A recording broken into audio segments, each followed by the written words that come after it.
trop esthétiquement acéré, trop honnête. Et je pense que ça répond à la question du Nobel. Le Nobel n'a pas couronné beaucoup d'écrivains insolents. Peut-être l'italien, là... Dario Fo. Dario Fo, c'est le seul. Considéré comme un, bon, voilà. comme un écrivain. Comme oui. un écrivain, oui.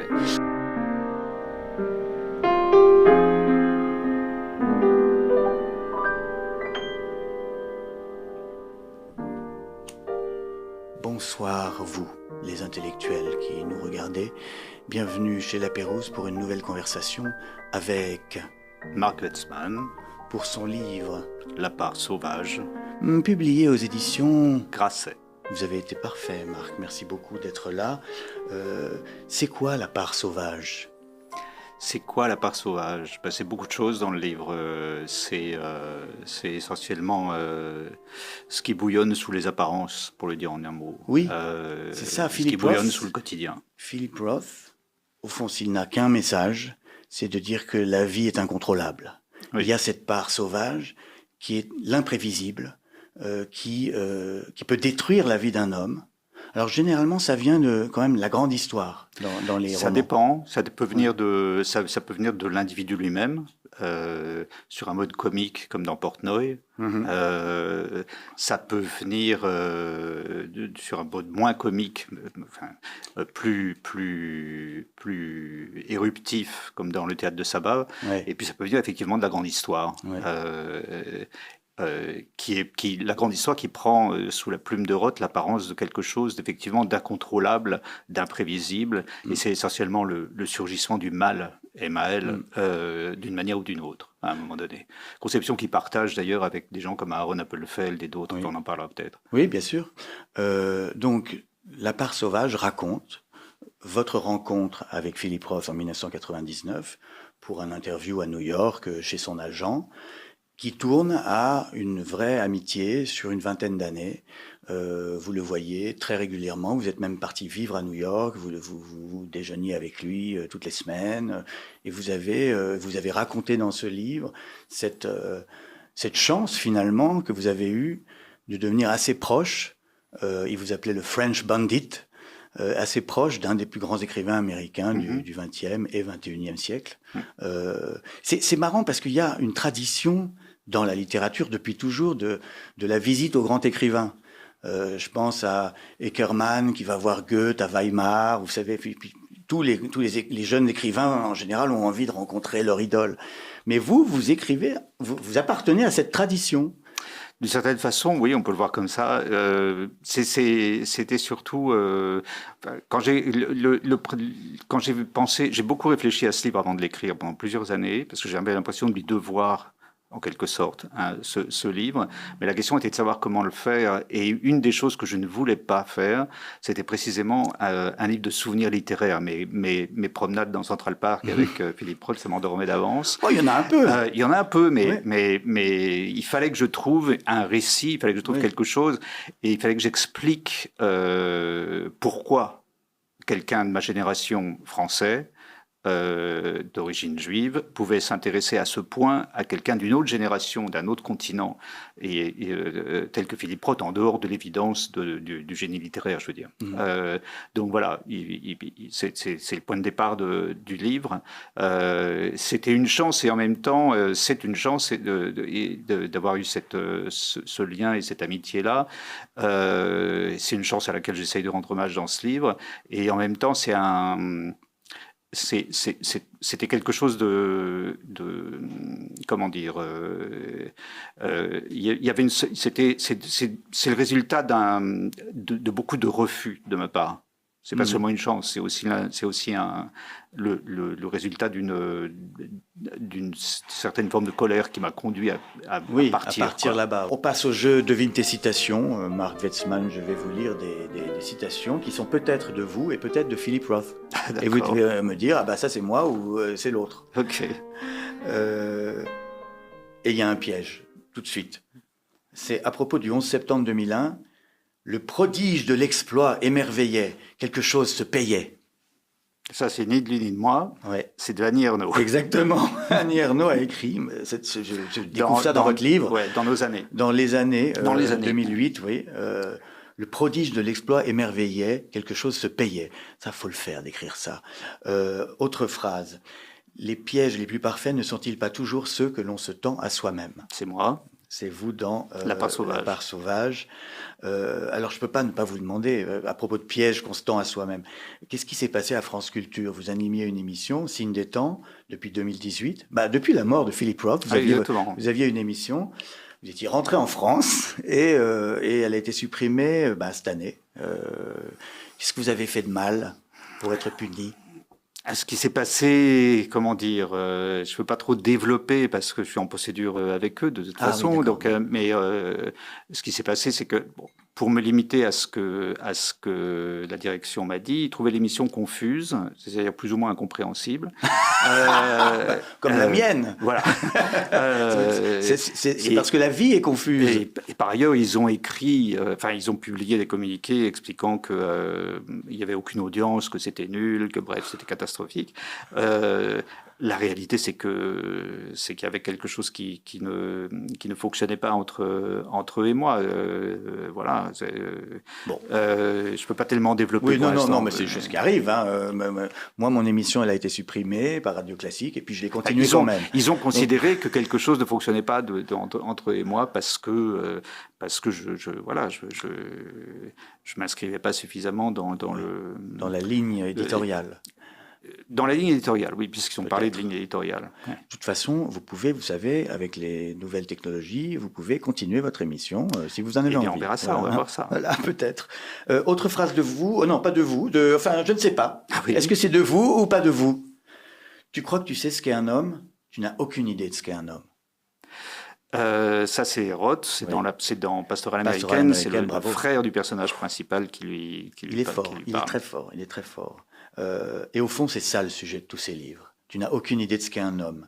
Mais c'est aussi l'idée que... Parce qu'il y a une autre phrase dans Pastorale américaine, il dit « L'homme n'est pas fait pour la tragédie ». C'est ça la tragédie de tout homme. Ouais. C'est qu'il n'est pas fait pour la tragédie. En gros, il expliquait que l'homme est détruit, défait par quoi? Par l'histoire, par la vie, par la mort, par quelque chose qui se produit soit en lui, soit à l'extérieur de lui, mais il y a toujours quelque chose à un moment donné qui vient frapper et qui vient détruire. Alors, son intérêt, c'était de mettre en scène des hommes forts qui se sont construits une vie indépendante et qui se sont battus pour se réaliser. Et quand ils y arrivent, quand tout est gagné, soudainement, quelque chose se passe qui va les détruire. J'avais récusé ma famille à 20 ans et à 40, démissionné des positions sociales acquises entre-temps et j'avais voyagé. C'est moi. Ça, c'est vous dans La part sauvage. Mais ça ressemble un peu à du Philip Roth parce que avec sa famille, son milieu, sa judéité, ses ex-épouses. Lui aussi a eu cette... Il y avait des points communs. On était... sinon, on n'aurait pas été amis, je suppose. Il avait un goût certain pour les personnages, dans la vie, je veux dire, pour les gens en rupture de banc. Et c'était mon cas à l'époque. Et pour les gens qui sont en conflit avec leur père. Ce qui était mon cas aussi.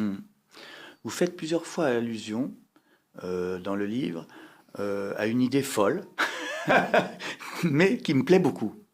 Et cette idée, c'est que l'extermination des Juifs d'Europe expliquerait notre nullité actuelle. Oui. Et qu'au fond, voilà, on ne peut pas tuer 6 millions de gens. C'est pas le nombre, c'est que... sans qu'il y ait une conséquence sur le présent. Il y a deux choses. Il y a deux choses. D'abord, je pense qu'effectivement, au-delà ou à côté de la question des Juifs, un continent qui s'est suicidé collectivement pendant un demi-siècle, entre 14 et 45, parce que c'est en fait la période historique, c'est celle-là, on ne se remet pas d'un suicide. C'est aussi simple que ça. On a cru que oui, parce que la consommation, la consommation, les années 60, tant qu'on était sous le parapluie américain, on avait l'air de vivre normalement. En réalité, la fin de la guerre froide, c'est la fin du dégel du cadavre, tout simplement, et on se rend compte à quel point il est pourri. C'est ça ce qui se passe en Europe, à mon avis. D'autre part, pour ce qui est des Juifs, ma thèse, c'est que, et c'est pas seulement la mienne, d'ailleurs, c'est celle de George Steiner aussi et de quelques autres. Les Juifs en Occident, et pas seulement en Occident, mais surtout en Occident, sont des sortes de... Ils apportent une espèce d'énergie urbaine, culturelle. C'est pas tellement qu'ils ils peuvent inventer, mais surtout ils poussent l'énergie à son paroxysme. Quand vous regardez les grands centres culturels de l'histoire occidentale, l'Espagne de l'âge d'or, la Vienne du 19e siècle, New York dans la deuxième moitié du 20e siècle, l'élément juif et l'élément homosexuel d'ailleurs sont les ressorts des centres culturels occidentaux. Je me suis demandé si La part sauvage, votre livre, c'était pas aussi une manière d'écrire sur aujourd'hui ce que lui, qui est mort en 2018, peut-être écrirait sur le monde actuel, comme si vous aviez envie de regarder notre époque avec les yeux du maître. Oui, pour une part, c'est très vrai. La part sauvage, c'est évidemment l'époque dans laquelle on est entré. Oui. Maintenant que tout a craqué, que tout le vernis des années 90 a explosé et que n'importe quoi peut arriver, c'est effectivement ce qu'on trouve dans ces livres. En quelque sorte, ces livres sont des avertissements du fait que la stabilité, le quotidien est quelque chose de très fragile et que tout peut exploser. Et effectivement, tout a explosé. Donc c'est pour ça qu'il faut les lire, ces livres. Et je regarde l'époque depuis... on regarde toujours l'époque depuis les écrivains qui nous ont formés d'une certaine façon. Donc il y a lui, beaucoup dans ce livre. Il y a Don DeLillo, il y en a un ou deux autres. Mais il y a Norman Mailer. Mais effectivement, oui. J'essaye de poser sur l'époque un regard littéraire à travers les écrivains qui m'ont formé et à travers ce que j'en ai compris. Mais Philippe Roth, moi je vais plus loin que vous. Il a été une sorte de prophète. Il a vu beaucoup de choses de notre temps. Il a pressenti, il a pressenti des tas de choses. Alors, il se trouve que la Pléiade publie ces jours-ci un tome 3 des œuvres complètes de Roth avec 4 romans. Et ces 4 romans, on peut les passer en revue l'un après l'autre très rapidement. Ces 4 romans annoncent le monde actuel. C'est fascinant. Alors ça commence avec Opération Shylock en 1993, qui est un regard sur Israël et la Palestine. En gros, Philip Roth apprend qu'il existe un autre Philip Roth là-bas, qui serait plus ou moins un agent du Mossad. Ou un escroc. Ou un escroc et un mythomane, qui est en fait un avatar, qui s'appelle comme lui. Et ça donne un roman sur l'antisémitisme. Il finit même par être embauché par le Mossad dans le livre. À la fin, c'est un jeu avec ça. La judéité de Roth, c'était particulier parce qu'il était américain. Et il considérait que les Juifs américains de sa génération, ceux qui venaient des familles juives de sa génération, avaient la chance d'être américain, donc d'avoir échappé au sort des Juifs européens. Et il fallait profiter de cette chance. Il l'explique dans plusieurs bouquins. Dans Pasteur l'américaine, il fait dire aussi à ses parents, faites quelque chose de votre vie. Vous avez la chance d'avoir échappé, d'être dans le pays où tout est possible. Donnez un sens à votre vie, foncez, américanisez-vous, assimilez-vous, devenez vraiment américain. Et lui, il était entièrement là-dedans. Il pensait que contrairement à ce que pensaient un certain nombre de l'appareil de la communauté juive de sa génération dans les années 50, la fidélité aux morts de la Shoah consistait justement à se débarrasser du deuil pour pouvoir vivre pleinement mais en même temps l'éducation qu'il a reçue, en même temps qu'il y avait cette injonction à faire quelque chose de sa vie, il y avait la prudence, il y avait le sentiment, il y avait ce qu'il appelle une forme d'angoisse historique, qui faisait que les parents disaient attention, restons prudents, ça peut revenir, on ne sait jamais. Dans la vie réelle, Philippe Roth est devenu, le jeune Philippe Roth ne supportait pas du tout cette contradiction et ça a généré des conflits avec ses parents, etc. Alors ensuite, toujours dans la Pléiade, il y a le théâtre de Sabbath, publié en 95. D'ailleurs, au passage, Philippe Roth a été extrêmement prolifique et travailleur après ses 60 ans. Oui. Ça, c'est une très bonne nouvelle pour les écrivains âgés que nous sommes. C'est qu'il y a un exemple là d'un écrivain qui a été peut-être le meilleur au sommet de son art à la fin de sa vie. Mais le théâtre de Sabbath, ce qu'il y a d'amusant, je m'en souviens très bien, c'est que nous n'étions pas d'accord, vous et moi à l'époque. Moi, j'ai descendu le livre. J'ai fait un article très très méchant parce que je ne comprenais rien à ce personnage de Mickey Sabbath qui passe son temps à se masturber, est un obsédé sexuel. Ça faisait un peu roman de vieux dégoûtant. C'était un livre qui a fait un peu scandale. Oui, et vous l'aviez adoré, vous l'aviez défendu à mort dans Les Inrecuptibles, je m'en souviens. On était en total désaccord. Et là, donc je l'ai relu et je change d'avis complètement parce qu'évidemment aujourd'hui, de lire un livre comme ça qui est très libre, très provoque, très romantique aussi. Sabbath se masturbe sur la tombe de sa maîtresse morte. C'est une scène inouïe. C'est une scène d'une beauté inouïe. Oui. C'est un très grand roman. Et effectivement, il y a cette scène, il y a deux fois cette scène qui vient à la fin du premier chapitre et à la fin du livre, où le personnage principal, Maggie Sabbath, va se masturber sur la tombe de sa maîtresse. Entre autres choses, une très belle histoire d'amour qui est racontée. Et avec un drapeau américain sur les épaules, et une kippa sur la tête. Oui. Et il attend la police. Et il attend la police. Oui. Voilà, c'est un livre pour lequel, c'est un livre qui a commencé à poser des problèmes sérieux après sa sortie à Roth. Il a fait scandale. Qui a fait scandale et qui est scandale redoublé parce qu'il est sorti à peu près au moment où sa seconde femme a publié ses mémoires. Qui s'appelait Claire Bloom. Et dans lequel il y a un portrait de Roth et que la presse et même tout l'establishment littéraire a pris pour argent comptant, à l'exception de 2 journalistes femmes qui ont bien lu le bouquin de Claire Bloom et qui se sont méfiés d'elle. Et tous les autres ont pris ce portrait pour argent comptant et l'ont plaqué sur le portrait de Maggie Sabbath dans le théâtre de Sabbath pour dessiner de Philippe Roth un mélange du vrai Philippe Roth, un mélange de Maggie Sabbath misogyne et obsédé. Voilà. Et à partir de là, ça a posé des problèmes. Il est devenu obsédé, misogyne, misanthrope, brutal. Ce que dans la vraie vie, il faut dire aussi, il n'était pas du tout, d'une part, et c'était quelqu'un d'extraordinairement généreux. Le livre suivant, encore plus prophétique, c'est Le complot contre l'Amérique, qui est le 3e livre dans cette édition de la Pléiade. C'est en 2004, où là, carrément, il décrit un fascisme américain, puisque on est en 1940. Il imagine que Charles Lindbergh gagne l'élection présidentielle. Charles Lindbergh était pro-nazi. Et quand on pense aujourd'hui, à l'époque, on s'est demandé, mais pourquoi, qu'est-ce qui lui prend? Pourquoi est-ce qu'il écrit ce livre? Et en fait, il est visionnaire. Bon, je ne dis pas que les nazis soient au pouvoir aujourd'hui en Amérique, mais enfin, nous avons Donald Trump, qui est un mouvement un peu hybride entre le complotisme, le conservatisme, le suprémacisme, et il a eu cette intuition, quoi. En fait, Lindbergh, l'intelligence de Roth dans le livre, c'est d'avoir fait de Lindbergh un président qui n'est pas un fasciste, mais qui signe avec le gouvernement avec Hitler, un pacte de non-agression, ce qui est très différent. C'est-à-dire qu'il avait, dans la vie réelle, Lindbergh avait des sympathies pour le nazisme et il était gentiment antisémite, mais ce que Roth invente, c'est un pacte de non-agression avec Hitler, un peu comme Trump pourrait signer un pacte de non-agression avec Poutine, par exemple. Disons isolationniste. Exactement. Il en fait il fait 2 choses. C'est un gouvernement isolationniste qui invente, comme dans la réalité, le slogan America First, qui a été repris dans la réalité par Trump.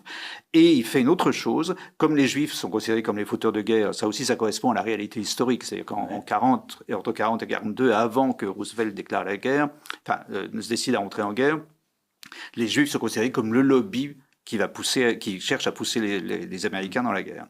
Et donc non américain, parce que l'Amérique se tient à distance du chaos et de la décadence européenne.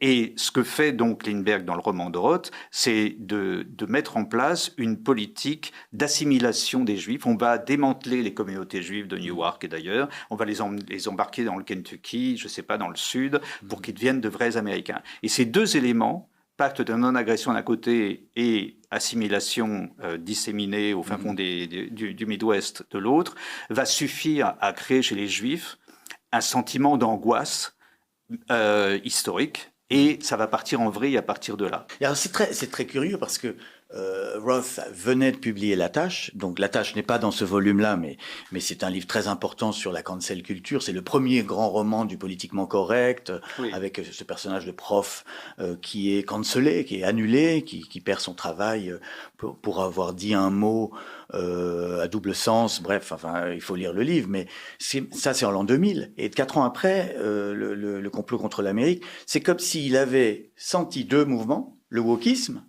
et le trumpisme. Oui, deux mouvements qui sont aujourd'hui les deux dangers qui nous menacent, nous, occidentaux. Quoi.